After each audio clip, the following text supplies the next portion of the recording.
படுகிற பிரயாசங்கள், இவ்வளோ நாள் நாம் எடுக்கிற முயற்சிகள், இவ்வளோ நாளும் நாம் பண்ணுகிறதன் எல்லா காரியங்களும் எதற்கு என்றால், பரலோக ராஜ்யம் செல்ல வேண்டும், தேவனுடைய ராஜ்யத்திற்கு நாம் என்ன செய்ய வேண்டும், போக வேண்டும். அதுக்கு தான் நமக்கு இவ்வளவு கட்டுப்பாடு, அதுக்கு தான் இவ்வளவு இவ்வளவு இவ்வளவு பாவங்களை செய்யாதபடி, பாவ சந்தோஷத்தை அனுபவிக்காதபடி, அவைகளுக்கெல்லாம் விலகி நாம் ஓடிக்கொண்டு என்ன செய்கிறோம், இருக்கிறோம். அப்படி என்றால் தேவனுடைய ராஜ்யம் செல்ல நாம் எப்படி ஓட வேண்டும்? பந்தய சாலையில் ஓடுகிறவர்கள் எல்லாரும் ஓடுவார்கள். ஆனால் ஒருவர் தான் பந்தய பொருளை என்ன செய்ய முடியும், பெற முடியும், அந்த கிஃப்ட் பெற முடியும். அதே போல எல்லாரும் ஓடுவாங்க. ஆண்டவர் ஒவ்வொரு நாளைக்கும் ஒரு குறிப்பிட்ட ஜனங்களுக்கு வச்சுக்க, அவங்களெல்லாம் நல்ல ஓட வச்சு அவங்கள எல்லாரையும் அவருடைய ராஜ்யத்தில் சேர்த்துக்கொள்ள போகிறார். அந்த நாள் வெகு சீக்கிரமாய் வரப்போகிறது. அல்லேலூயா. ஒரு வசனத்தை கூட வாசியுங்கள். 1 கொரிந்தியரின் புஸ்தகம் 9ஆம் அதிகாரம் 24, 25 வசனத்தை நீங்கள் வாசிக்கும் போது அங்கே சொல்லப்பட்டிருக்கிறது, பந்தய சாலையில் ஓடுகிறவர்கள் எல்லாரும் ஓடுவார்கள், ஆகிலும் ஒருவனே பந்தயத்தை பெறுவான் என்று அறியீர்களா? பந்தயத்தை பெறுவான் என்று அறியுங்கள். நீங்கள் பெற்றுக்கொள்ளத்தக்கதாக ஓடுங்கள். எப்படி ஓடணுமா? பெற்றுக்கொள்ளத்தக்கதாக ஓடுங்கள். அந்த பெற்றுக்கொள்கிறவர்கள் சில காரியங்களை விட்டு விலகி ஓட வேண்டும். பெற்றுக்கொள்கிறவர்கள் சில காரியங்களை விட்டு என்ன செய்யணும், விலகி ஓட வேண்டும், விலகி ஓடணும். இப்ப இருக்கிற மாதிரி ஓடக்கூடாது. சில காரியங்களை விட்டு நாம் என்ன செய்யணும், அந்த வசனத்தில் சொல்லப்பட்டிருக்கிறது. வாசிங்க தொடர்ந்து. பந்தயத்திற்கு போராடுகிற யாவரும் எல்லாவற்றிலேயும் இச்சை அடக்கமாய் இருப்பார்கள். அவர்கள் அழிவுள்ள கிரீடத்தை பெறும்படிக்கு அப்படி செய்கிறார்கள். நாமோ அழிவில்லாத கிரீடத்தை பெறும்படிக்கு அப்படி செய்கிறோம். பாருங்க, உலகத்துல ஓடுகிற எல்லாரும் அழிவுள்ள கிரீடத்தை பெறும்படியாக. இப்போ 2 போட்டியில 2 பேருக்கு பல கோடிகள் கிடைத்தது. விளையாட்டு வீரனாய் இருந்தால், அவன் ஓட்டம் பிடிக்கிறவனாய் இருந்தால், அவன் அதுல சிறந்து விளங்கினால் அதனுக்கு பரிசுகள் என்ன செய்யப்படுகிறது, அறிக்கப்படுகிறது. ஜஸ்ட் விளையாட்டுல நம்ம தமிழ்நாட்டை குகேஷா, அவனுக்கு 5 கோடி ரூபா. எத்தனை கோடி? 5 கோடி ரூபா. அதே போல கேரம் போர்டு விளையாண்டதான காசிமா என்கிறதான ஒரு பிள்ளைக்கு 1 கோடி ரூபா.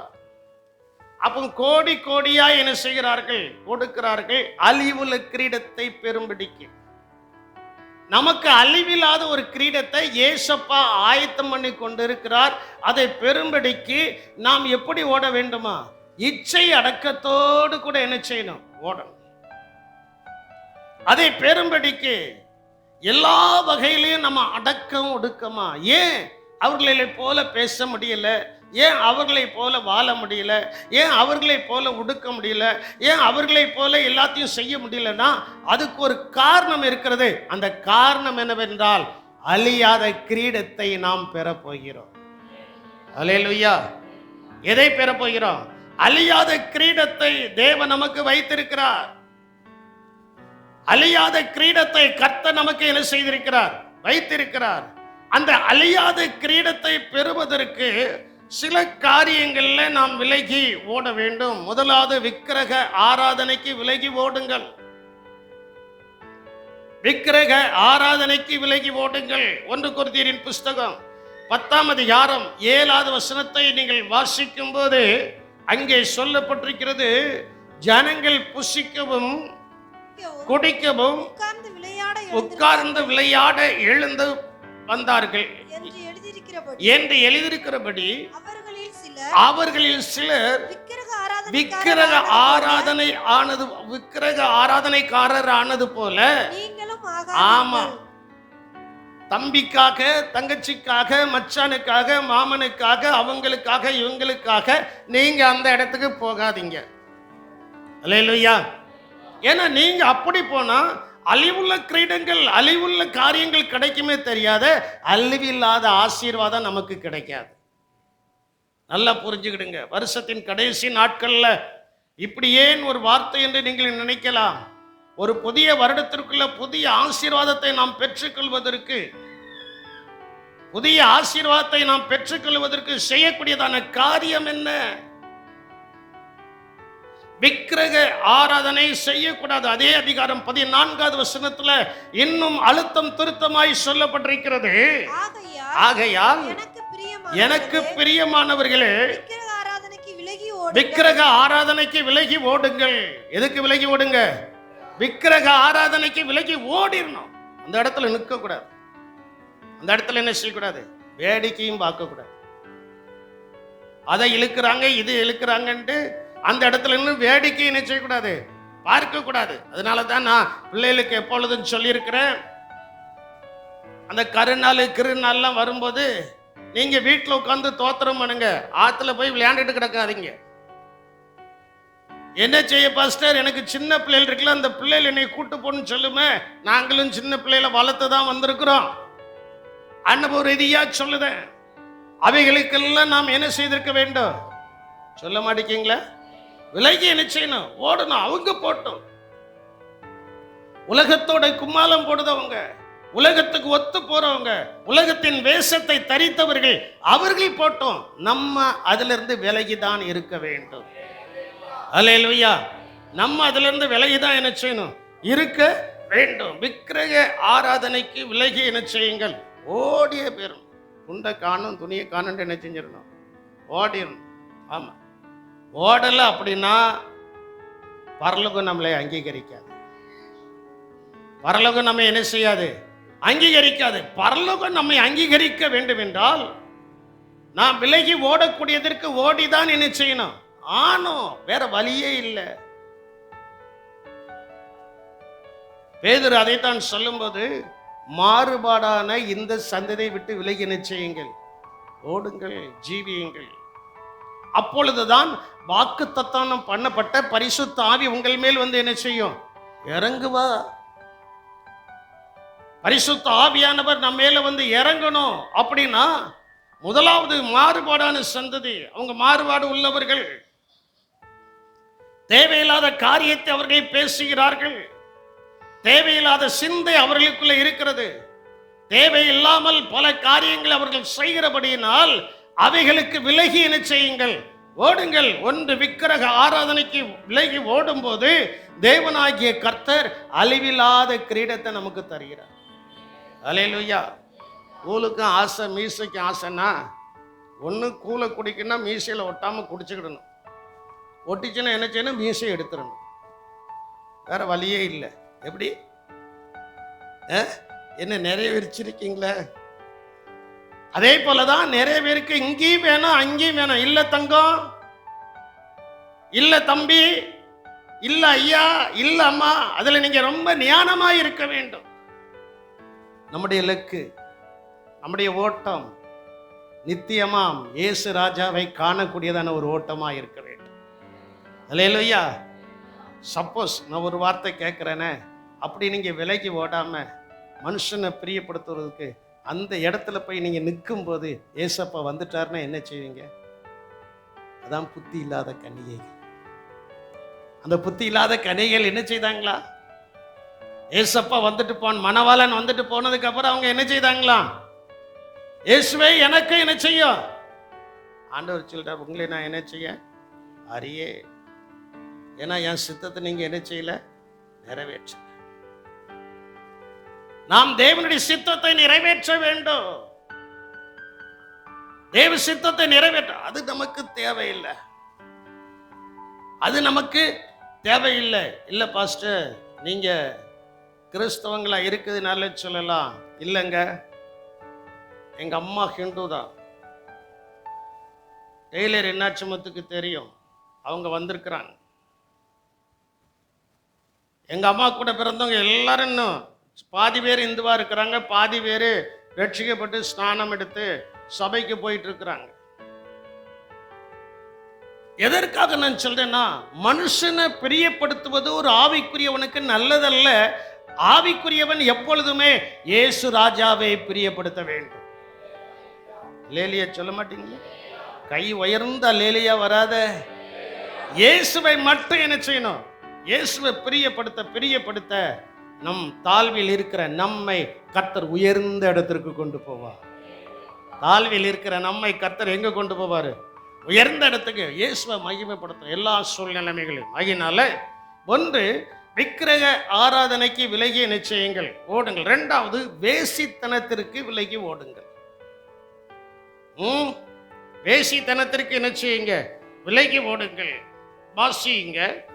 1 தெசலோனிக்கேயரின் புஸ்தகம் 4ஆம் அதிகாரம் 3 முதல் 7 வசனங்களை நாம் வாசிக்கும் போது அங்கே சொல்லப்பட்டிருக்கிறது, நீங்கள்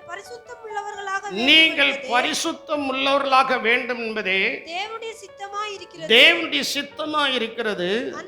அந்தபடி நீங்கள் வேசி மார்க்கத்திற்கு விலகி இருந்து தேவனை அறியாத அஞ்ஞானிகளைப் போல மோக இச்சைக்கு உட்படாமல். நல்லா நீங்க புரிஞ்சுக்கிடணும்.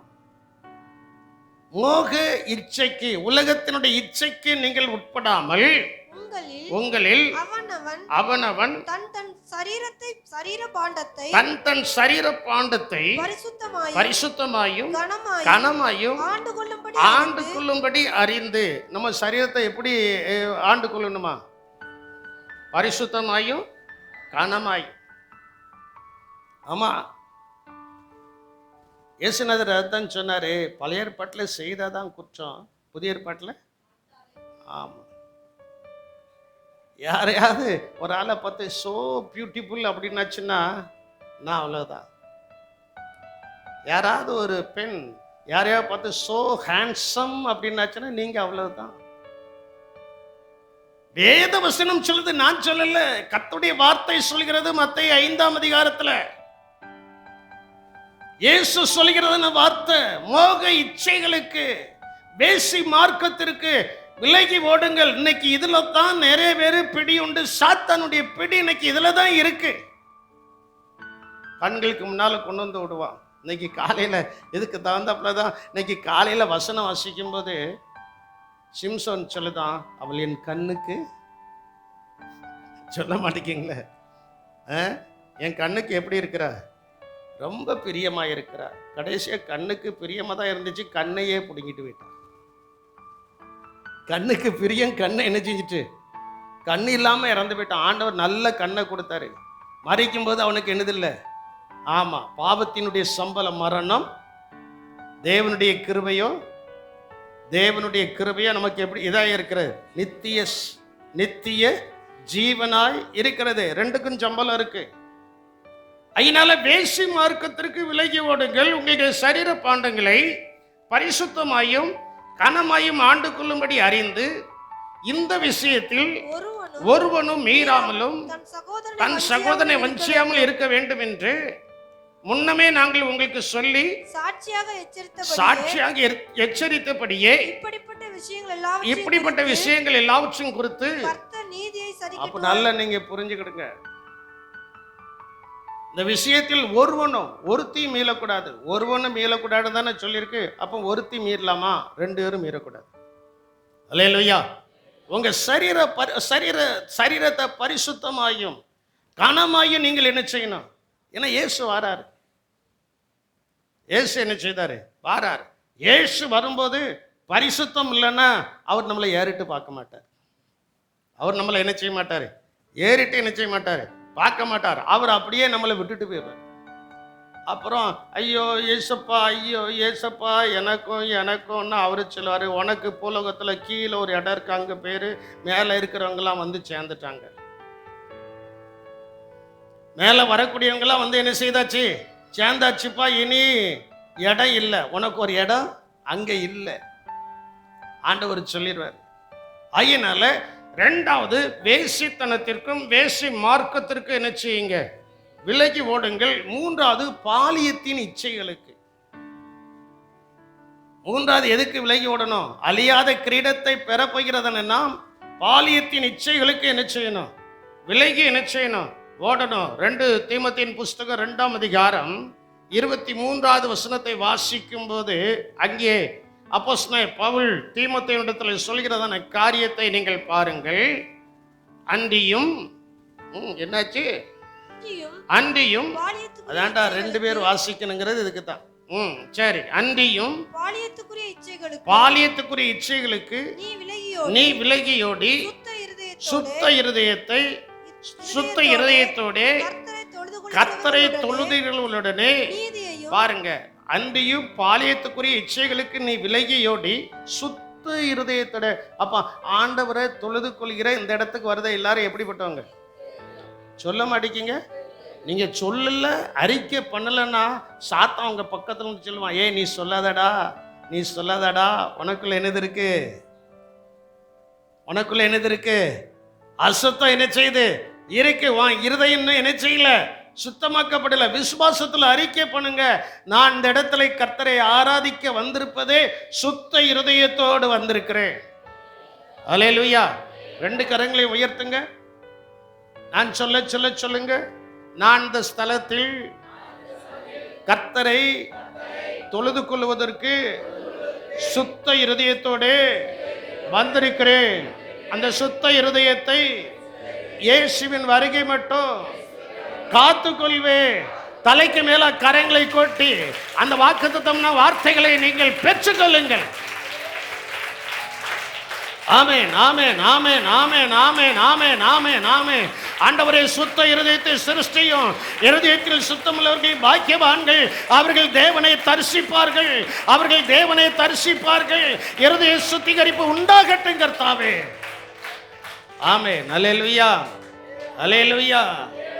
இருதயத்தை குறித்து ஆண்டவர் அவ்வளவு அழகாய் சொல்றார். அப்போஸ்தலனாகிய பவுல் தீமோத்தேயுக்கு எழுதும்போது அழகா சொல்றாரு, பாலியத்திற்குரிய இச்சைகளுக்கு நீ விலகியோடி சுத்த இருதயத்தோட கர்த்தரை தொழுது கொள்கிறவர்களுடனே. நம்ம இப்ப யாரை தொழுது கொள்கிறோம்? சொல்ல மாட்டேங்கிங்களே. ஏசப்பாவை என்ன செய்கிறோம்? ஆராதித்து கொண்டு இருக்கிறோம். ஏசப்பாவை சேவித்து கொண்டு என்ன செய்கிறோம்? இருக்கிறோம். ஆலயத்துல மட்டுமல்ல, வீட்டிலையும். வீட்டில் மட்டுமல்ல, வேலை செய்கிற ஸ்தலங்களிலே. அல்லேலூயா. எங்கு போனாலும் அவர்கள் என்ன கொடுத்தாலும் வேண்டாண்டு ஒதுங்கி போறதுக்கு காரணம் என்னவென்றால் அந்த இடத்தில் நாம் கர்த்தரை ஆராதிக்கிறோம். அல்லேலூயா. யாரை ஆராதிக்கிறோம்? கர்த்தரை என்ன செய்கிறோம்? ஆராதிக்கிறோம். தேவனை ஆராதிக்கிறவர்கள் சுத்த இருதயம் உள்ளவர்கள். இயேசுநாதர் அதைதான் மலை பிரசங்கத்தில் சொன்னார், இருதயத்தில் சுத்தமுள்ளவர்கள் பாக்கியவான்கள், அவர்கள் என்ன செய்வார்களா? தேவனை தரிசிப்பார்கள். சுத்த இருதயத்தோடு கர்த்தரை தொழுது கொள்கிறவர்களுடனே நீதியையும் விசுவாசத்தையும் அன்பையும் சமாதானத்தையும் அடையும்படி நாடு. அப்ப சுத்த இருதயத்தோடு தொழுது கொள்கிறவர்களுக்கு நீதி இருக்கும். அவங்க அநியாயம் செய்ய மாட்டாங்க, அநீதி செய்ய மாட்டாங்க. ஏன்னா இயேசு சொல்கிறார், இதோ நான் சீக்கிரமாய் என்ன செய்கிறேன்? வருகிறேன். இதோ நான் சீக்கிரமாய் வரும்போது அவன் கிரியைகளுக்கு தக்க பலனை என்னோடு கூட என்ன செய்கிறேன்? கொண்டு வருகிறேன். அதுக்கு முன்னோட்டி அவர் சொல்றார், அநியாயம் செய்கிறவன் என்ன? அவன் அநியாயம் செய்யறதுக்கே பிறந்தவன். அநீதி செய்கிறவன் இன்னும் அநீதி செய்யட்டான், அது அநீதி செய்யறதுக்கே பிறந்த வம்சம். பரிசுத்தமாய் இருக்கிறவன் இன்னும் என்ன செய்யட்டும், அது பரிசுத்தமாய் இருக்க பிறந்தவங்க. நீதி செய்கிறவர்கள் இன்னும் என்ன செய்யட்டும்? நீதி செய்யட்டும். நல்லா நீங்க புரிஞ்சுக்கிடுங்க, நல்லா நீங்க புரிஞ்சு. அவங்க அப்படி இருக்காங்களே, இவங்க அப்படி இருக்காங்களே, டோன்ட் கம்பேர் எனிபடி எல்ஸ். மற்றவர்களை நீங்கள் என்ன செய்யாதீர்கள், மற்றவர்களை உங்களுக்கு அவர்களை ஒத்து காமித்து நீங்கள் வாழாதீர்கள். நீங்க வாழ்கிறது என்னவென்றால், நீங்களும் நானும் வாழ்கிறது என்னவென்றால், இந்த வேதம் என்ன சொல்கிறது, இயேசு என்ன சொல்கிறார், அதை மட்டும் கவனித்து வாழ்ந்தால் போதும். அல்லேலூயா. சுத்த இருதயத்தோட கர்த்தரை தொழுதுகளுடனே நீதியையும், முதலாவது எதை அடையும்படி நாடணும்? தேடும்படி சொல்ல, அதை அடைய போகிறோம். நீதியுள்ள ஸ்தலத்தில் நாம் போய் இருக்க போகிறோம். நீதியையும். ரெண்டாவது, இன்னைக்கு சாயங்காலம் கூட்டத்துக்கு வாங்க, அந்த விசுவாசத்தை குறித்து நல்லா உங்களுக்கு இந்த 11ஆம் அதிகாரத்தில் நல்ல விசுவாசத்தை குறித்து தான் 19 நாள் பேசியிருக்கிறேன், 20 நாள் பேசியிருக்கிறேன். இன்னைக்கு 21ஆவது நாள் அதை தான் பேச போகிறேன். அல்லேலூயா. ஒரு அதிகாரத்தில் இன்னும் 27 28 வசனத்தை தாண்ட முடியல. 40 வசனங்கள் இருக்கு. எத்தனை நாள் ஆச்சு? 20 நாள். எத்தனை மணி நேரம் இது பண்ணியிருக்கோம்? 5 மணி நேரம் தியானிச்சிருக்கிறோம். 5 மணி நேரம் தியானித்து 28வது வசனத்தை தாண்ட முடியல. அதுக்குள்ள அவ்வளவு சத்தியங்கள் இருக்கு. அல்லேலூயா. இன்னும் கண்டிப்பா 40 இன்னும் மீதி இருக்கிற 12 வசனங்களை முடிக்கிறது கொஞ்சம் சிரமம் தான். ஆனாலும் முடிக்கிறதுக்காக பிரயாசப்படுவோம். முடிக்கிறது வரைக்கும் என்ன செய்வோம்? முடிப்போம். முடிக்கிறது வரைக்கும் என்ன செய்வோம்? முடிப்போம். கர்த்தர் என்ன செய்வாராக? ஆசீர்வதிப்பாராக. கர்த்தர் பலப்படுத்துவாராக. நீதியையும் விசுவாசத்தையும் அன்பையும் சமாதானத்தையும் அடையும்படி என்ன செய். அப்போ பாலியத்திற்குரிய இச்சைகளுக்கு நாம் விலகி ஓடும்போது இவைகள் நமக்கு கிடைக்கிறது. இவைகள் நமக்கு என்ன செய்கிறது? உண்டாகிறது. இவைகள் நமக்கு உண்டாக வேண்டும் என்றால் நாம் செய்யக்கூடியது என்ன? அவைகளுக்கு விலகி என்ன செஞ்சிடணும்? எல்லாத்தையும் பேசலாம். எல்லாரும் நமக்கு பிள்ளைகள் தான், எல்லாரும் நமக்கு சகோதரிகள் தான், எல்லாரும் நமக்கு சகோதரர்கள் தான், எல்லாரும் நமக்கு தம்பிமார்கள் தான், எல்லாரும் நமக்கு அண்ணன்மார்கள் தான், எல்லாரும் நமக்கு தகப்பன்மார் தான், எல்லாரும் நமக்கு தாய்மார்கள் தான். ஆனா இருதயத்துல வேறு சிந்தையோடு பேசினால் அதை மனுஷன் பார்க்க மாட்டான், கர்த்தர் பார்ப்பார். அதை மட்டும் புரிஞ்சுக்கிடுங்க. அதை மட்டும் என்ன செஞ்சுக்கிடுங்க? இருதயத்துல சரீரம் ஒண்ணுக்கும் உதவாது, ஆனால் இருதயம் ஆத்மா தன்னை தந்த தேவனிடத்திற்கு என்ன செய்யும்? போகும். தன்னை தந்த கர்த்தரிடத்திற்கு என்ன செய்யும்? போகும். அது சரியாய் போவதற்கு நாம் செய்யக்கூடியது என்னவென்றால் நம்முடைய வார்த்தையில, நம்முடைய நடக்கையில, நம்முடைய ஆவியில, நம்முடைய கற்பில, நம்முடைய எல்லா சூழ்நிலைகளையும் நாம் மாதிரியாய் ஜீவிக்க வேண்டும். அல்லேலூயா. 4வது, பண ஆசை விட்டு விலகி ஓடு. பணம் தேவைதான், அது மேல ஆசை வரக்கூடாது. பேராசை, சொல்லுங்க, பேராசை பெரு நஷ்டம், எல்லாருக்கும் தெரியும். ஆனா பேராசை இருக்கு. ஆண்டவர் நம்மளை அவ்வப்போது கிருபையாய் நடத்துதார். அல்லேலூயா. என்ன காரியங்கள் நீங்க செய்தாலும் கடன் இல்லாமல் வாழ்வதற்கு, கடன் இல்லாமல் அந்த காரியத்தை முடிப்பதற்கு கர்த்தர் உதவி செய்கிறார். அல்லேலூயா. என்ன காரியத்தில் நம்ம தலையிட்டால் காரணம் என்ன தெரியுமா? ஒழுங்கா தேவ சமூகத்துல முழங்கால நிற்கிறீங்க. முழங்கால நின்று நீங்க ஜெபம் பண்ண ஆரம்பிச்சாச்சுன்னா ஆண்டவர் உங்களை பார்த்து கொள்வார். கர்த்தர் உங்களை கவனிக்கிறார். கர்த்தர் உங்களை என்ன செய்கிறார்? கவனிக்கிறார். நான் என் பிள்ளைகளை கவனிப்பதை பார்க்கலாம், என் பிள்ளைகள் என்னை கவனிப்பதை பார்க்கலாம், நான் இந்த சபையை கவனிப்பதை பார்க்கலாம், இந்த சபை என்னை கவனிப்பதை பார்க்கலாம். கர்த்தர் என்ன செய்கிறார்? அல்லேலூயா. அதனால பண ஆசை நமக்கு இருக்கக்கூடாது. பணம் தேவைதான், தேவை இல்லைன்னு சொல்ல. எந்த காரியத்தை செய்தாலும் நமக்கு என்னது இருக்கணும்? பணம் தேவைதான் இருக்கு. ஆனால் அது மேலே ஆசை வைக்கக்கூடாது, பேராசை வைக்கக்கூடாது. பேராசை வச்சு இருக்கிறது என்ன செஞ்சிடக்கூடாது? இழந்துடக்கூடாது. நேற்றைய தினத்தில் ஒரு கிரிக்கெட் வீரனை குறித்து டிவியில் போட்டான். என்ன தம்பி, பேரை சொன்னா உங்களுக்கு தெரியும், உத்தப்பா போட்டான். என்னன்னா அவன்கிட்ட கோடிக்கணக்க பணம் இருக்கு. கோடிக்கணக்க பணம் இருந்தோம் அவன் ஏதோ ஒரு நிறுவனம் நடத்துதான். அந்த நிறுவனத்துல வேலை செய்யறவங்கள்ட்ட பிடிஎஃப்ல என் கையை வச்சுச்சான். பிடிஎஃப்பா இடிஎஃப்பா பிஎஃப்பா ஏதோ ஒன்றுல கையை வச்சுட்டான். நமக்கு தான் அந்த எஃப்லாம் கிடையாது. எஃப்னா என்ன அர்த்தம் தெரியுமா? ஃபெயிலியர்னு அர்த்தம். அந்த ஃபெயிலியர் நம்முடைய வாழ்க்கையில கிடையவே கிடையாது. கர்த்தருக்கு ஸ்தோத்திரம் உண்டாவதாக. அதனால அதுல கை வச்சுட்டான். கோர்ட்டு அவனுக்கு பிடி வாரண்ட் கொடுத்துச்சு. என்ன வாரண்ட்? கண்டிப்பா அரெஸ்டட் தான். ஏன்? காரணம் என்ன? தனக்கு இருக்கிறது போதும் என்று எண்ணாமல் அதன் மேல வந்த ஆசை அவனை வாழ விடாமல் தடுக்கிறது. அல்லேலூயா. நமக்கு ஆண்டவர் கொஞ்சம் தான் தந்திருக்கிறார், போதும். கொஞ்சம் தந்தாலும் நைட்ல படுக்கும்போது எப்படி தூங்குதோம்? அழகா கொரட்டை போட்டு நீட்டா தூங்கி காலையில் 5 மணிக்கு 4 மணிக்கு 6 மணிக்கு சிலர் 12 மணிக்கு எழுந்திக்கிறீங்க. இதை பற்றி எனக்கு கவலை இல்லை. நைட்டில் நல்லா தூங்கி காலையில் சந்தோஷமாக என்ன செய்தோம், எலும்பி காலையில் ஆண்டவருக்கு நன்றி சொல்றோம். ஒரு பழமொழி சொல்லுவாங்க, மடியில் கணம் இருந்தால் வழியில் என்னது இருக்கும். நமக்கு மடியில் பணமும் இல்லை, மடியில் கணமும் இல்லை, வழியில் என்னது இல்லை. நம்ம போகிறதான இடத்துக்கு சந்தோஷமா போயிட்டே இருக்கிறோம். அல்லேலூயா, அல்லேலூயா. போகிற இடத்துக்கு எப்படி போயிட்டு இருக்கோம், சந்தோஷமா போயிட்டு இருக்கிறோம். இந்த தேர்தல் வரும்போது அதெல்லாம் வரும்போது நம்ம என் காரில் எத்தனை திருப்ப மறிச்சு பார்த்துருக்குறாங்க. சார் டிக்கெட் ஓப்பன் பண்ணுங்க, டிக்கெட் ஓப்பன் பண்ணி விட்டாச்சு, நாங்கள் எம்டியாக இருக்கோம்.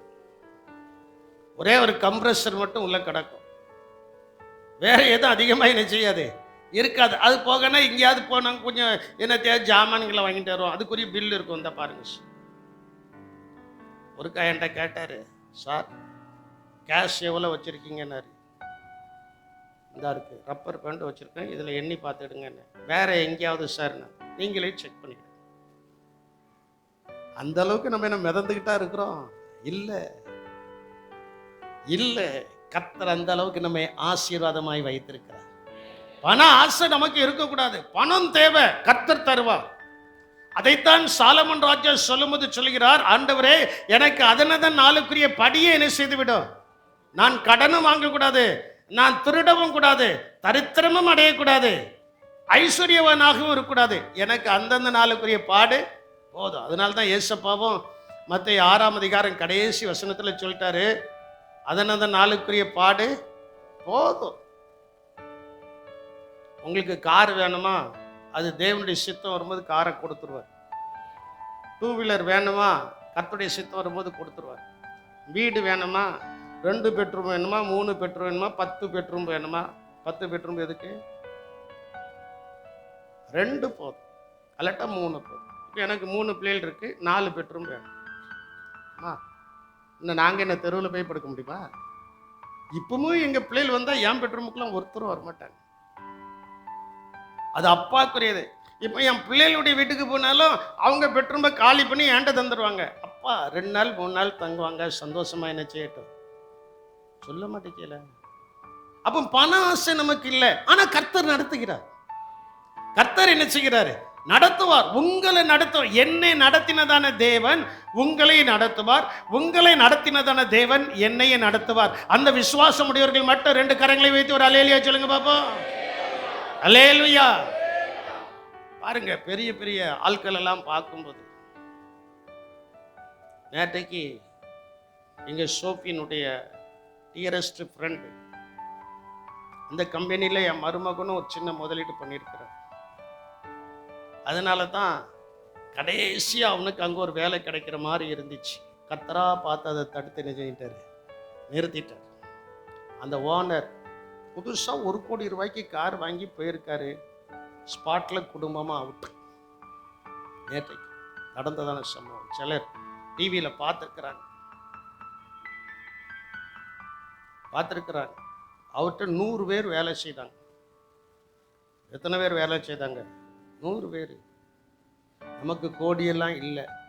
2 வீட்டுக்கும் இடையில இருக்கிற கடவை தான் நம்ம கோடின்னு பார்த்துக்கிட்டு இருக்கிறோம். கோடி நம்மகிட்ட இல்லை, ஆனால் கோடிக்கு மேலே ஒரு ஆசீர்வாதம் இருக்கு. நாம் ஐஸ்வர்யவான்களாய் வாழும்படி நமக்காக தரித்திரரான இயேசு நம்மோடு கூட இருக்கிறார். அல்லேலூயா. வாசியுங்கள் ஒரு வசனத்தை கூட. 1 தீமோத்தேயின் புஸ்தகம் 6ஆம் அதிகாரம் 10வது வசனத்தையும் எபிரேயர் 13ஆம் அதிகாரம் 2வது வசனத்தை நீங்கள் வாசிக்கும் போது, பண ஆசை எல்லா தீமைக்கும் வேறாயிருக்கிறது. சிலர் அதை இச்சித்து பாருங்க, பண ஆசை வந்துச்சுன்னா அவங்க சிலர் அதை இச்சித்து விசுவாசத்தை விட்டு, ஆமா வலிவி பணம் இல்லாத நேரத்தில் இயேசுவே இயேசுவே இயேசுவே இயேசுவேன்ட்டு இருந்தாங்க. பணம் கொஞ்சம் பசை வந்துட்டுலாம் விசுவாசத்தை விட்டு என்ன செய்தாச்சு. நல்லா யோசித்து பாருங்க, நல்லா புரிஞ்சுக்கிடுங்க. இல்லாத நேரத்தில் இயேசுவே என் பிள்ளைகளுக்கு கல்யாணம் வச்சுருக்கேன், என் மகனுக்கு கல்யாணம் வச்சுருக்கேன், என் பையனுக்கு கல்யாணம் வச்சுருக்கேன், என் பொண்ணுக்கு கல்யாணம் வச்சுருக்கிறேன், நான் வீடு கட்டிகிட்டு இருக்கேன், எசப்பா எசப்பா எசப்பா, கண்ணே திறக்க மாட்டாங்க. ஆனால் எல்லாம் வந்த பிறகு கண்ணை உருட்டி பார்த்துக்கிட்டு விசுவாசத்தை விட்டு விலகினார். நான் சில வீட்டில் போய் அவங்களோட பேசிட்டு இருக்கும்போது, கடன் இல்லாமல் நீ வாழ்வடா, கடன் இல்லாமல் நீங்கள் வாழ்வீங்கன்னு சொல்லியிருக்கிறேன். அதுபோல கர்த்தர் சிலருடைய கடன்களை முடிப்பதற்கும் கடன் இல்லாமல் வாழ்வதற்கும் கர்த்தர் என்ன செய்திருக்கிறார்? உதவி செய்திருக்கிறார். அல்லேலூயா. ஆகையினால் என் அன்பு தேவனுடைய ஜனமே, பண ஆசை எல்லா தீமைக்கும் வேறாயிருக்கிற சிலர் அதை இச்சித்து விசுவாசத்தை விட்டு வலுவி அநேக வேதனைகளாலே தங்களை உருவக்கு பணம் வந்துச்சுன்னா என்ன செய்யறது, யாற்ற கொடுக்கறது, எப்படி பண்றது, அந்த பிஸ்னஸே நம்மகிட்ட இல்லை. நமக்கு பணம் வந்துச்சுன்னா எத்தனையோ கஷ்டப்பட்ட விசுவாசிகள் இங்கே இருக்கிறாங்க, அவங்களுக்கு கொடுப்போம். ஒருத்தர் அல்லேலியா சொல்லு கொடுத்தா தானே அல்லேலியா சொல்லுவீங்க. நாங்கள் எங்கள் பிள்ளைகள்கிட்ட கூட இவன்கிட்ட கூட கல்யாணம் முடிஞ்சோடனே 2 பேரையும் கூப்பிட்டு வச்சு சொன்னோம், ஏய் மாதம் 1000 ரூபாய் ஏழைகளுக்கு நீ எடுத்து வைக்க, எடுத்து வச்சிருக்கியா? எடுத்து வச்சு அது கொடுக்கல அம்மா. ஏழைகளுக்குண்டு நீ என்ன செய்யணும்? உங்க குடும்பத்தில் ஏழைகளுக்குண்டு ஒரு 50 ரூபாய் எடுத்து வைங்க. ஏழைகளுக்கு கொடுக்கிறவன் யாருக்கு கடன் கொடுக்கிறான்? நானே ஏழை பாடினதெல்லாம் போடும். கர்த்தர் உங்களை ஐஸ்வர்யவான்களாய் வைத்திருக்கிறார். அல்லேலூயா. குடும்பத்தில் உங்க குடும்பத்தில் மாசத்துக்கு ஒரு 50 ரூபாய் ஏழைகளுக்கு எடுத்து வைங்க. நான் சபையில் கேள்விப்பட்டேன், சிலர் ஏழை விசுவாசிகளுக்கு போய் அரிசி வாங்கி கொடுத்து, பருப்பு வாங்கி கொடுத்து, வஸ்திரங்கள் எடுத்து கொடுத்து, ரூபாயை கொடுத்து எடுத்துடுங்கன்னு இருதயத்தில் ரொம்ப சந்தோஷம். ஏழைகளுக்கு இறங்குறவன் யாருக்கு கடன் கொடுக்கிறான்? கர்த்தருக்கு என்ன செய்தான்? கொடுக்கிறான். செய்யணும். எங்க 3 பிள்ளைகளுக்கு நாங்க சொல்லியிருக்கிறோம், நாங்களும் செய்கிறோம். கர்த்தர் ஆசீர்வதிக்கிறார். எந்த குடும்பம் நான் ஏழை என்று சொல்லாதே. கர்த்தர் உங்களை ரட்சித்து அபிஷேகித்து இறைக்கிற கிணறு தான் என்ன செய்யும்? ஊறும். இறைச்சிக்கிட்டே இருக்கணும், இறைச்சிக்கிட்டே என்ன செய்யணும்? இருக்கணும். ஏழைகளுக்கு இறங்கிறவன் கர்த்தருக்கு என்ன செய்யணும்? தேவனுக்கு கடன் கொடுக்க முடியுமா? யாராவது தேவனுக்கு போய், ஆண்டவரே இந்தாரும் வச்சுக்கிட்டோம், 10,000 ரூபா நமக்கு கடன் தரேன், எனக்கு மாசம் 2,000 ரூபா வட்டி தந்துடும், ஒரே அரை கன்னத்தில் அறிவாரு, 32 பல்லும் கீழே என்ன செஞ்சிடும்? விழுந்து. கர்த்தருக்கு ஸ்தோத்திரம். கர்த்தருடைய நாமம் மகிமைப்படுவோம். நல்லா சிந்திச்சு பாருங்க, நல்லா யோசித்து பாருங்க. பண ஆசை இல்லாமல் நீங்கள் வாழும்போது தேவன் உங்களுடைய தேவைகளை கடன் இல்லாமல் நடத்துவார். அதான் ஏன் விசுவாசம். நம்மிடத்துல நிறைய இருக்கோ இல்லையோ, ஆண்டவர் கடன் இல்லாம அன்னன்னைக்கு கஞ்சி நிம்மதியா நினைச்சேன் குடிக்கும். இருந்தா தோத்திரம், இல்லைன்னா உபவாசம். அப்படி இல்லைன்னா பட்னின்னு சொல்லணும். இருக்கும்போது போடுற உபவாசம் தான் உன்னதமானது. அல்லேலூயா. எல்லாம் நிறைவா இருக்கும்போது ஆண்டவருடைய சமூகத்துல 52 ஞாயிற்றுக்கிழமை காலையில உபவாசித்து ஆராதனை ஸ்தலத்துல வந்து ஜெபிக்கும் போது அந்த வாரத்திற்குரிய உயர்ந்த ஆசீர்வாதத்தை கர்த்தர் கொடுப்பார். அல்லேலூயா. கர்த்தர் என்ன செய்வாரு? கொடுப்பார். ஆகையினால் பண ஆசை வந்துட்டுனா ஒன்று விசுவாசத்தை விட்டு விலகிறதாங்க. 2வது தாங்களே உருவ என்ன செய்கிறார்கள்? குத்தி கொள்கிறார்கள். உருவ குத்தி கொண்டவன் யாரு? கல்லறு தோட்டத்தில் ஒருத்தர் இருந்தாம்ல, பிசாசு பிடிச்ச அவன் கல்லை எடுத்து தன்னை என்ன செய்தானா? குத்தி கொண்டான். அதனால ரொம்ப ஜாக்கிரதையா இருங்க. அடுத்த வசனத்தையும் வாசிங்களா? எபிரேயர் 13:5. நீங்கள் பண ஆசை இல்லாதவர்களாய் நடந்து உங்களுக்கு இருக்கிறவைகள் போதும் என்று எண்ணுங்கள். இருக்கிறது போதும்.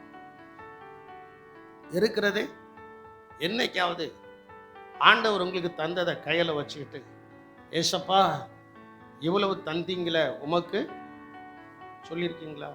சொன்னாதானே வரும். சொல்லவே மாட்டீங்க. இல்லை பாஸ்டர், எனக்கு எல்லாம் அக்கௌண்ட்ல வந்துடுது, நான் ஜிபே பண்ணுறது. என் பிள்ளைகிட்டே நான் சொல்லிட்டேன், ஜிபே பண்ணாத, மாசத்துக்கு ஒருக்கா ஏடிஎம்ல எடுத்து வச்சு ஜெபம் பண்ணு சொன்னா சொல்லியா தம்பி? சொல்லியிருக்கேன். அதே மாதிரி நீங்களும் அப்படித்தான் செய்யணும். ஏக்கெடுத்தால் டீ குடித்தாலே இப்போ என்னது? அதுக்கெல்லாம் டேக்ஸ் போட்டு உங்களை காலை வார போறான். கவனமா இருந்துக்கிடுங்க. அதுக்கு டீ நீங்கள் 10 ரூபா குடிக்கணும், அதுக்கு 1 ரூபா ஜிஎஸ்டி வந்துடும். 1 ரூபா நீங்கள் வீணாலாம் செலவழிக்கிறீங்க. மொத்தமாக நீங்கள் கையில் காசு எடுத்துக்கிட்டு கொஞ்சம் கொஞ்சமாக செலவழிச்சா எதுலேருந்து தப்பல? ஆமாம், எடுத்த உடனே டீ கடையில் போய் நின்றுட்டு டீ 1 2 3 பேமெண்ட்டு. அது என்னது? பேடிஎம் எங்கே இருக்கு? பார்க்க வேண்டிய ஸ்கேன் பண்ண வேண்டியது. ஸ்கேன் பண்ணும்போதே ஆண்டவர் சொல்லுவார், உனக்கு இந்த வழி வந்துட்ட அப்படின்ட்டு கேட்பார். கொஞ்சம் ஞானமாய் சில காரியங்களை நாம் என்ன செய்ய வேண்டும்? செய்ய வேண்டும், செய்ய வேண்டும். அக்கௌண்டபிள் அக்கவுண்ட்ஸ் நீங்க காமிக்கிறீங்களா, அதுக்கு தகுந்தாப்புல நீங்க செலவழிங்க. அப்போ அங்க என்ன சொல்லப்பட்டிருக்கிறது? நீங்கள் பண ஆசை இல்லாதவர்களாய் நடந்து உங்களுக்கு இருக்கிறது போதும். ஆண்டவர் இந்த மாசம் இவ்வளவுதான் தந்திருக்க, அதுக்குள்ள நீங்க பட்ஜெட்டை போடுங்க. அதுக்குள்ள நீங்க என்ன செய்யுங்க? இன்னைக்கு அகலக்கால் வச்சவங்க தான் நிறைய பேர் இருக்கிறாங்க. அகலக்காலே வைக்காதீங்க. அகலக்காலே என்ன செய்யாதீங்க? வைக்காதீங்க. ஆண்டவர் இந்த மாசம் ஒரு 20,000 ரூபாய் தந்திருக்கிறாரா, இந்த 20,000த்துக்குள்ள பட்ஜெட்டை போடுங்க. அதுல மீதி எடுக்க பாருங்க. மீதி எடுக்கணும்னா அந்த பட்ஜெட்டுக்குள்ள நீங்க மீதி எடுக்கணும்னா புருஷனும் மனைவியும் சேர்ந்து ஜோமன். எத்தனை பேர் அப்படி ஜோமன்? அவளுக்கு தெரிஞ்சுட்டா அப்ப ஏசுநாதர் அப்படித்தானே சொல்லுவாரு. ஏசுநாதர் அப்படித்தானே சொல்லுவாரு. அவருக்கு தெரிஞ்சிட்டுனா என் கையில காசே வைக்க விட மாட்டாரு. அதென்ன வெறுமையா இருக்கு குடும்பம். வெறுமை வருவதற்கு காரணம் என்ன? உங்களுக்குள்ளேயே ஒரு மனம் இல்லை, உங்களுக்குள்ளேயே அந்த உண்மை இல்லை. அந்த உண்மை இல்லாத தன்மை தான் உங்களை இந்நாள் வரைக்கும் வாழ விடக்கூடாதபடிக்கு தடுத்து என்ன செய்திருக்கிறது? வைத்திருக்கிறது. நான் ஒரு நாள் மனோட்ட சொன்னேன், இல்ல இப்படிதான் சொன்னேன், அவனை செல்லமா கூப்பிடுவேன், இல்ல அக்கௌண்ட்ல வந்து போடாதடா அப்படின்னு. நேர வீட்டுக்கு கொண்டு போ. வீட்டுக்கு கொண்டு போய் நீ உங்க அம்மா உங்க அப்பா 3 நேரம் ஜோம் பண்ணிட்டு மறுபடி கொண்டு போடுனேன். அப்படி செய்தியா? டெய்லி அப்படி செய்தியா? எங்க இருந்து ஆசீர்வாதம் இருக்கும்? ஊழியக்காரன் சொன்னதுக்கு கீழ்ப்படியலைன்னா எங்க இருந்து ஆசீர்வாதம் வரும்? மெனக்கட்டு கூப்பிட்டு சொன்னேன். அண்டா சராசரத்தையும் படைத்த இரட்சகராகிய இயேசு கிறிஸ்து 5 அப்பத்தையும் 2 சிறு மீன்களையும் எடுத்து, அவரே தேவன், அவரே இரட்சகர், அவரே போஷிக்கிறவர், அவரே அற்புதங்களை செய்கிறவர், அவரே எல்லாத்துக்கும் எல்லாமாயிருக்கிறார். அவர் ஏன் கையில் எடுத்து பிதாவை நோக்கி பார்த்தார்? அல்லேலூயா. நான் உங்ககிட்ட கேட்கிறேங்க கேள்வி, அவரே ஏன் தன் கையில் அந்த அப்பத்தையும் மீனையும் எடுத்து ஏன் பிதாவை நோக்கி பார்த்தார்? உங்களுக்கு எனக்கு மாதிரியை வச்சுட்டு போயிருக்கிறார். அல்லேலூயா. பிதாவை நோக்கி பார்த்து, அப்பா பிதாவே ஸ்தோத்திரம் பண்ணி இதை நீர் என்ன செய்யும்? ஆசீர்வாதம். அந்த சின்ன வேடு தான் அது கிட்டத்தட்ட ஒரு 20,000 பேரை என்ன செய்தது. இன்னைக்கு ஏன் நீங்க மீள முடியல அப்படின்னா, உங்களுக்குள்ள இந்த ஒரு மனதின் ஜெபம், உண்மையான ஜெபம் இல்லை. தயவுசெய்து நீ மன்னிச்சிருங்க. வருஷத்தின் கடைசி நாட்கள்ல ஆராதனை, ஆனா நீங்க நல்லா இருக்கணும். அல்லேலூயா. அப்பட்ட நான் எப்படி சொல்றதுன்னா, இயேசுநாதரும் சொல்லுவாரு, உனக்கு கொடுத்த உன் சரீரத்திலேயே நீ உண்மையா இருக்க முடியலன்னா நான் ஒண்ணு என்ன இப்படிப்பா ஆசீர்வதிப்பேன். எதை விதைக்கிறோமோ சொல்லுங்க. என்னைய பொறுத்தவரையில பாஸ்டர் மட்டும் கொடுத்துருவேன். ஜோமண்ணி கொடுத்துட்டு மெதுவா வாங்கி கொடுத்துட்டு மொத்தமாக வாங்க மாட்டேன். 200 300 அந்தந்த நாள் தேவைக்கு. இந்த கல்யாணத்துக்கு போயிட்டு வரத காசு மட்டும் என்கிட்ட இருக்கும். அது எதுக்குன்னா, திடீர்னு கார்ல செலவு வந்துடுது, அது மட்டும் என்கிட்ட இருக்கும். அது பாஸ்டர்மாவுக்கு தெரியாம நான் வைக்கல. என்னைக்கு குடும்பத்தில் ஒளித்து வைக்கப்படுகிறதோ, மறைத்து வைக்கப்படுகிறதோ, என்னைக்கு தெரியாம ஒன்று வீட்டில் இருக்கிறதோ, அன்னைக்கு தான் அந்த குடும்பத்துக்கு ஆசீர்வாத குறைவு. அது வெளியரங்கமாக இருக்க வேண்டும். அல்லேலூயா. அது எப்படி இருக்கணும்? வெளியரங்கமா. கையில காசு வந்துச்சு, அந்த அன்னைக்கு பஜார்ல நின்று ஒரு டீயை குடிச்சிட்டு அல்வா வாங்கி சாப்பிட்டுட்டு நம்ம போகக்கூடாது. முதல்ல டீ குடிக்கணும், முதல்ல அல்வா வாங்கணும், வீட்டில இருந்து காசு எடுத்துட்டு வந்திருக்கணும். இந்த வழியில கர்த்தர் நமக்கு தந்தது. நம்ம வீட்டம்மாட்ட போய் நம்ம குடும்பத்துல கை வச்சு 4 கையும் அதுல வச்சு ஜெபம் பண்ணும்போது அது அது 40 மடங்கு அதிகமாகும். அல்லேலூயா. 4 கையில எத்தனை விரல் இருக்கு? கணக்கே தெரியலையே. அப்போ உங்களை எப்படி கர்த்தர் ஆசீர்வதிப்பாரு?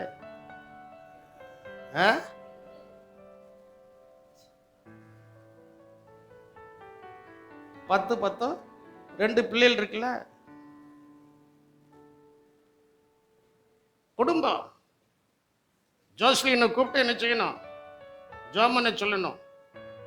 குடும்பமா என்ன செய்யணும்? கல்யாணம் முடிச்சதுக்கு அப்புறம் விட்டுறணும். அவங்களுடைய வருமானத்தையும் நம்ம வருமானத்தையும் போட்டு இடிக்க கூடாது.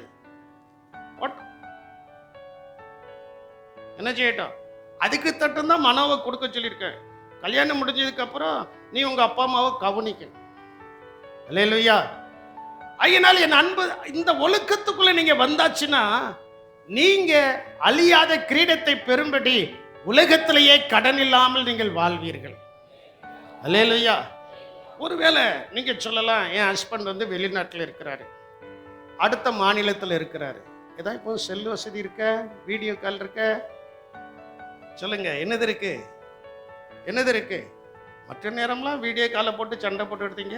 சண்டையே வராமல் இருக்கணும்னா இந்த பணம் கையில் வந்த உடனே வீடியோ கால் போட்டு நீங்களும் கையில் வைங்க, நானும் கையில் வைக்கிறேன், ஜோமனோ அப்படின்னா அங்கே நிதுறது சொல்ல மாட்டேங்கிங்களே. சொல்லுங்க, என்னது வராது? கடனுக்கு மேல நீங்க கடனா ஆகிறதுக்கு காரணமே அந்த பண ஆசை. எதையாவது ஒன்றை செய்வதற்கு ஒன்றை செய்ய நினைக்கீங்களா? அது தவறு. முதல்ல இன்னைக்கு ஒரு நல்ல தீர்மானம் எடுங்க.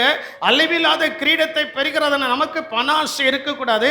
இருக்கிறத, ஒரு தொழிலில் ஆண்டவர் உங்களுக்கு கொடுக்கிறத, ஒரு காரியத்தில் கர்த்தர் உங்களுக்கு கொடுக்கிற வருமானத்தை, ஒரு சம்பளத்தை எடுத்த உடனே ஐயா தெரிஞ்சிட்டுனா காரியம் கந்தையா முடிஞ்சிருயா, பரவாயில்லை. அந்த சண்டையில் ஒரு ஆசீர்வாதம் இருக்கு. அந்த சண்டையிலே எது இருக்கு? நல்லதை சிந்திங்க, நல்லது நடக்கும். கெட்டதை சிந்தித்தா கெட்டது தான் நடக்கும். கை வச்சு நல்ல ஜெபம் பண்ணிட்டு ஆண்டவருடைய சமூகத்தில் செலவழிச்சு பாருங்க. வரப்போகிற 25ஆம் ஆண்டுல அநேகர் வீடுகளை கட்டி வாகனங்களை வாங்கி சந்தோஷமா இருப்பதை இந்த சபை பார்த்து ஆச்சரியப்பட போகிறது. அல்லேலூயா. இயேசுநாதருடைய மாடல் அதுதான். இயேசுநாதருடைய முன்மாதிரி அதுதான். அவர் பிதாவை நோக்கி என்ன செய்தாரு? சொல்ல மாட்டேங்கீங்களே. பிதாவை நோக்கி என்ன செய்தாரு? கையில கொடுத்து ஒப்பு கொடுத்து ஜெபம் பண்ணாரு. ஆண்டவரே பிதாவே நீர் இவைகளை என்ன செய்யும்? ஆசீர்வதின்னு சொல்லி ஸ்தோத்திரம் பண்ணாரு. ஸ்தோத்திரம் பண்ணி பிட்டு கொடுக்க சொன்னாரு. மீதி எத்தனை வந்துட்டு? 12 கூட. ஒவ்வொரு சீசனும் ஒவ்வொரு கூடையை தூக்கிட்டு நட. அடுத்தப்பல உனக்கு எப்போ அற்புதம் நடக்க போறதோ உன் தலையில இப்படி வச்சுக்கிட்டு இப்படியே எடுத்து சாப்பிட்டுட்டே போ. அது கொஞ்சம் சிந்திச்சு பாருங்களா. நீங்க இப்படிலாம் சிந்திக்க மாட்டீங்க. நான் சில நேரத்தில் உட்கார்ந்து அப்படிலாம் சிந்திப்பேன்.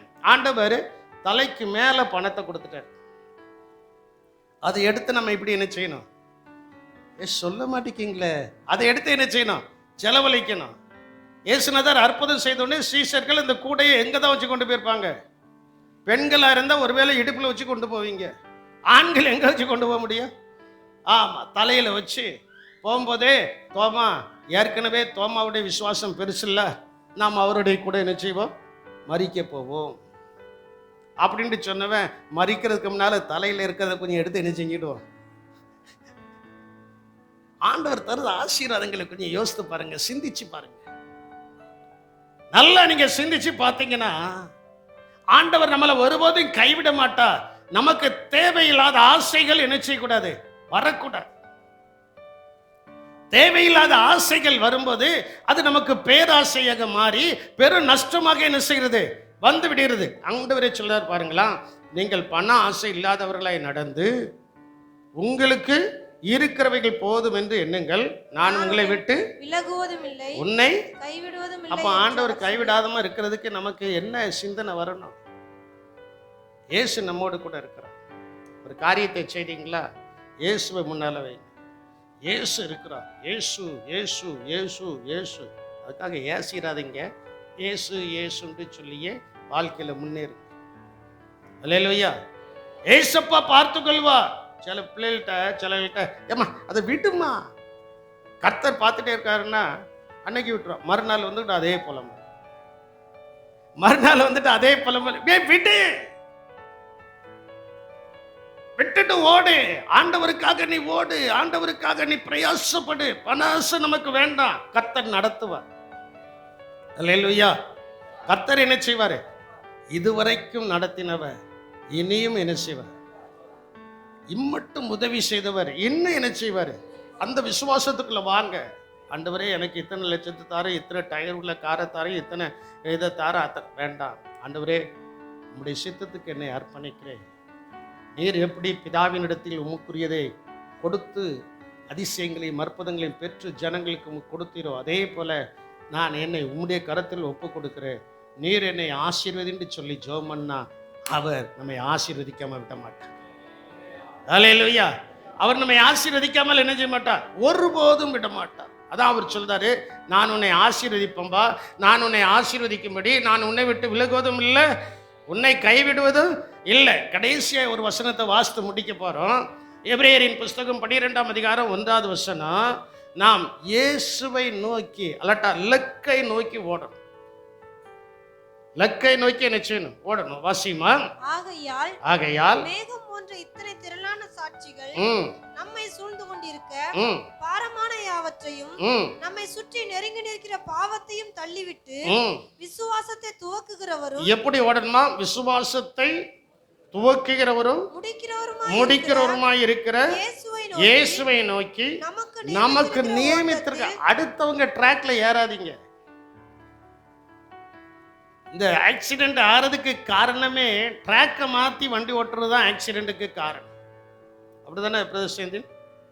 ட்ராக்கை மாறி போகும்போது என்னது? ஆக்சிடென்ட். ஏன்னா அவர் டிரைவர், அவர் இந்தியா முழுவதும் வாகனத்தை ஓட்டிக்கிட்டு இருக்கிறார். நம்ம ஜான்பால் பிரதர் எடுத்த தமிழ்நாடு தான். அவர் இந்தியா முழுவதும் திடீர்னு ஃபோன் பண்ண எங்கே இருக்குன்னு கேட்டால் பெங்களூரில் இருக்கேன் பாரு, திடீர்னு ஃபோன் பண்ணால் கோவாவில் இருக்கேன் பாரு, திடீர்னு ஃபோன் பண்ணால் அது நான் தெலுங்கானாவில் இருக்கேன் பாரு. அப்படி பல இடங்களுக்கு அவர் போயிட்டுருக்கிறார். ஆனால் அந்த ட்ராக்லையே கரெக்டாக நூல் பிடிச்ச மாதிரி போயிட்டே இருந்தால் ஒரு ஆக்சிடெண்ட்டும் என்ன செய்யாது. அதே போல் விசுவாசத்தில், ஆவிக்குரிய ஜீவியத்தில் கர்த்தர் நமக்கு நியமித்த அந்த விசுவாசத்தை துவக்கிறோம் முடிக்கிறோமா இருக்கிற இயேசுவை மட்டும் பார்த்துக்கிட்டே போனால், கீழே கல் கிடந்தாலும் அவர் பார்த்துக்கிடுவார், கீழே குழி கிடந்தாலும் அவர் பார்த்துக்கிடுவார், கீழே ஸ்பீட் பிரேக் இருந்தாலும் அவர் பார்த்துக்கிடுவார், கீழே என்ன தடைகள் இருந்தாலும் அவர் பார்த்துக்கிடுவார். ஏன்னா நம்ம கண் யாரை பார்க்கிறது? சொல்ல மாட்டேங்கல, யாரை பார்க்கிறது? இயேசுவை நோக்கி நமக்கு நியமித்த ஓட்டத்தில், நமக்கு நியமித்த ஓட்டத்தில் நம்ம ஓடும் போது அந்த இயேசு நம்மை கிருபையாய் நடத்தி அழியாத கிரீடத்தை நம்முடைய கரத்தில் கர்த்தர் கொடுக்கிறார். எல்லாரும் முழங்கால் பிடிட்டுவோமா? ஆண்டவருடைய சமூகத்தில் இன்னைக்கு கேட்ட வசனத்தை கொஞ்சம் சிந்திச்சு பாருங்க. இன்னைக்கு கேட்ட வார்த்தையை கொஞ்சம் சிந்திச்சு பாருங்க. இன்னைக்கு கேட்டதான காரியங்களை கொஞ்சம் நீங்க சிந்திச்சு பார்த்தீங்கன்னா, உங்க வாழ்க்கையில விடக்கூடியதை நீங்க விட்டுருக்கீங்களா? விடாம அப்படியே இருக்கிறீங்களா? விடாம அப்படி இருந்ததுனால தான் ஆசீர்வாதங்கள் வரல. இன்னைக்கு நீங்க அந்த அழியாத ஆசீர்வாதங்கள், அழியாத கிருபைகள், உங்களுடைய பேர் என்றும் நிலைத்திருக்கும்படிக்கு ஆபிரகாமை கர்த்தர் அழைக்கும் போது அதான் சொன்னாரு, உன் பேரை பெருமைப்படுத்துவேன். அதே போல இந்த சபையில் இருக்கிற அநேகர் ஆசீர்வதிக்கப்பட விடக்கூடியதை விடாம இருப்பது ஆசீர்வாத குறைவு, பிடிக்கக்கூடியதை பிடியாமல் இருப்பது ஆசீர்வாத குறைவு. இன்னைக்கு ஆண்டவர் உங்களோடு கூட திட்டமும் தெளிவுமாய் பேசியிருப்பார் என்று கர்த்தருக்குள்ள நான் நம்புறேன். இந்த சபை இப்படி இருக்கிறது போல் அல்ல. இந்த சபையில கர்த்தரை ஆராதிக்கிறதான பிள்ளைகள் பெரிய ஆசீர்வாதத்தின் பாதையில ஓடுவதற்காக தான், நடத்தப்படுவதற்காக தான் தேவனாகிய கர்த்தர் சில எச்சரிக்கையான வார்த்தைகளை, சில எச்சரிப்பான வார்த்தைகளை நமக்கு கொடுத்து நம்மை சரியாய் நடத்தி கொண்டிருக்கிறார். அவர் நம்மை சரியாய் நடத்தி கொண்டிருக்கிறார். இந்த நல்ல போராட்டத்தில் இலக்கை நோக்கி நீங்கள் ஓடுவீர்கள் என்று சொன்னால் அவர் உங்களுக்காக தீர்மானித்த சகல ஆசீர்வாதங்களும் ஆமென் என்றும் ஆமென் என்றும் உடைய வாழ்க்கையில் இறங்க போகுது. வாழ்க்கையில் இறங்க போகுது. நல்ல கரங்களை உயர்த்தி, ஆண்டவரே நான் விடக்கூடியதை நான் விட்டுருவேன், நான் விட்டுட்டு ஒழுக்கமாய் ஓடுவேன், ஒழுக்கமாய் நான் கேட்ட வசனத்தின் படிகாரம் ஆண்டவரே நான் உலகத்தினுடைய காரியங்கள் எல்லாவற்றையும் விட்டு இயேசுவை உம்மை நோக்கி பார்த்து, look at Jesus Christ, அவரை நோக்கி பார்த்து யாரெல்லாம் போகிறார்களோ அவர்களை ஆண்டவர் வெட்கப்படுத்த மாட்டார். அவரை ஆண்டவர் ஒருபோதும் வெட்கப்படுத்த மாட்டார். அவர்கள் பிரகாசத்தின் மேல பிரகாசம் அடைந்து உங்களுடைய குடும்பம், உங்களுடைய தனிப்பட்ட ஜீவியம் இப்பொழுது இருப்பதை பார்க்கிலும் பன்மடங்கு 1000 மடங்கு வானத்தின் வாசல்கள் திறக்கப்பட்டு நீங்கள் ஆசீர்வாதம் பெற வேண்டும் என்றால் உங்களுடைய கண்கள் இயேசுவை நோக்கி இருக்கட்டும். அதற்கு உதாரணமாக இயேசுவின் கண்கள் பிதாவை நோக்கி இருந்தது போல நம்முடைய கண்கள் இயேசுவை நோக்கி இருக்கும்போது அந்த இரட்சகராகிய இயேசு கிறிஸ்து இந்த உலகத்திலே நாம் வாழ்வதற்குரிய சகல விதமான ஆசீர்வாதங்களினாலேயும் உங்களையும் என்னையும் ஆசீர்வதிக்க அவர் உண்மையுள்ள தேவனாயிருக்கிறார். உண்மையுள்ள தேவனாயிருக்கிறார். நாம் உண்மையற்றவர்களாய் இருப்போம் என்று சொன்னால் தேவன் எப்படி நம்மை ஆசீர்வதிக்க முடியும்? நாம் உண்மையுள்ளவர்களாய் இருக்கும்போது தேவன் நிச்சயமாய் நம்மை ஆசீர்வதிப்பார். தேவன் நிச்சயமாய் நம்மை ஆசீர்வதிப்பார். அப்படி ஆண்டவர் என்னை ஆசீர்வதிப்பார். நான் விலகக்கூடியதுக்கு விலகி ஓடி அழியாத ஆசீர்வாதமாகிய தேவ கரத்தில் இருந்து நான் ஆசீர்வாதங்களை பெற விரும்புகிறேன் என்று சொல்கிறவர்கள் மட்டும் 2 கரங்களையும் உயர்த்தி நன்றாய் கர்த்தரை ஸ்தோத்திரீங்க. நான் ஜெபித்து முடிக்கிறது வரைக்கும் நீங்க கரங்களை கீழே போடக்கூடாது. கரங்களை கீழே போடக்கூடாது. நல்ல கரங்களை உயர்த்தி நீங்கள் ஜெபிக்கும் போது இந்த மீதியாக இருக்கிற 9 நாள்லையும் அற்புதங்கள் நடக்க போகிறது. வரப்போகிற 25ஆம் ஆண்டிலையும் அற்புதங்கள் நடக்க போகிறது. அந்த விசுவாச பார்வையோடு தான் கர்த்தர் இந்த செய்தியை கொடுத்து இன்னைக்கு கர்த்தர் இந்த சபையில அந்த ஆசீர்வாதத்தின் வாசலை உங்களுக்கு நேராய் திறந்து வைத்திருக்கிறார்.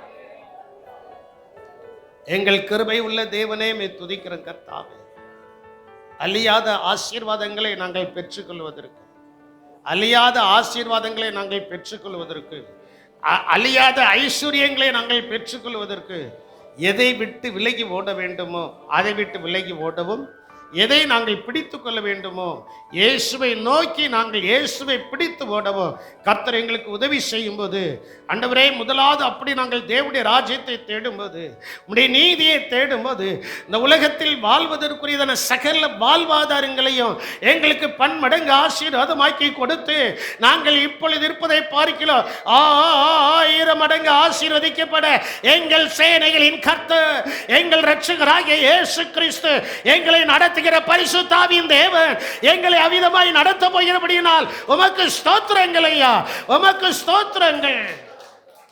அப்படியாய் கர்த்தர் எங்களை நடத்திய ஆசீர்வதியும் கிருபை கூட இருக்கட்டும். இயேசுவின் நாமத்தில் ஜெபிக்கிறோம் ஜீவனுள்ள நல்ல தகப்பனே, ஆமென். ஸ்தோத்திரம்.